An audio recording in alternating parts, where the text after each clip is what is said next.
Wewe. Usina mmoja kati wenzako wanaokula pale? Ndio. Naomba kama unajua jalipia kwenye swimming pool naomba usiingie. Na wenzako nishawaambia. Kama unataka kuingia kwenye maji huko, uende pale mapokezi ukalipia ndio uje kuingia huko. Kama utaingia kwenye maji na ujalipia, kitakachokukuta si hatuhusiki.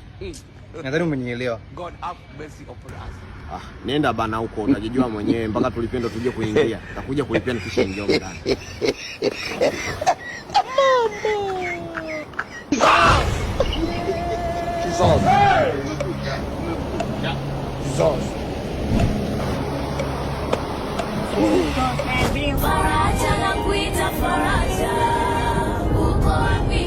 Oh, brother.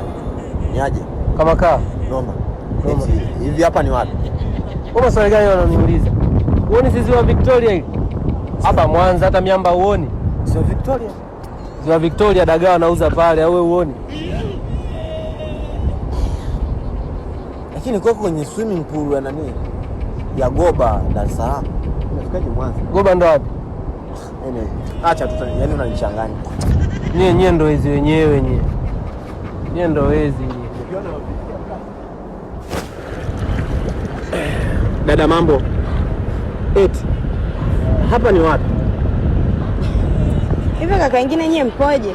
Mtu unashinda kutongoza basi unatafuta sababu za kwanza nazo. Kaka wewe unajua hapa ni wapi? Hapa ni ziwa Tanganyika. Uone migebuka na mawesi yanauzwa pale. Mbona unakuwa na maswali ya ajabu hivi? Tanganyika tena. Sasa hapo ambacho hauelewi ni nini? Jamani. Hapa ni Tanganyika Kigoma. Niambia ni Victoria jana.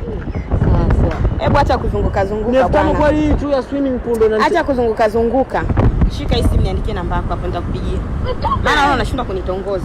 Yaani siku ya matatizo. Asante. Shika. Asante.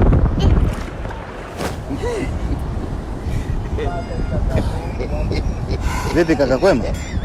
Fresh brother. Imetokea hivi nikaona kiona kikiti kikali. Umekipenda? Sasa sikia nikwambie viti kama hivi vinapatikana Star Furniture na Mangambuyuni pale. Wanauza viti, meza na makabati. Sasa mimi kizoea ninachokipendea hiki kiti. Nikiwa nimechoka tu nikisemshike kwanza hivi. Nasimama na kunja, naika kwenye gari nifika sehemu yoyote ile. Na kunjua tena hiki kiti nakaa. Alafu bei zake ni rafiki tu. Kwa mfano mimi hiki kiti nimechukua kwa shilingi 100,000 tu. Noma. Na delivery pia wanafanya. Shika basi ndani yako. Asante. Sasa tuwe serious kidogo bro. Eti hapa ni wapi? Hapa ni Forodhani Zanzibar. Vipi? Forodhani Zanzibar tena? Uone watu wa Magacho walikuwa wanaruka. Kwisha wewe. Kwisha mimi. Kwisha kabisa. Kwa telea pote.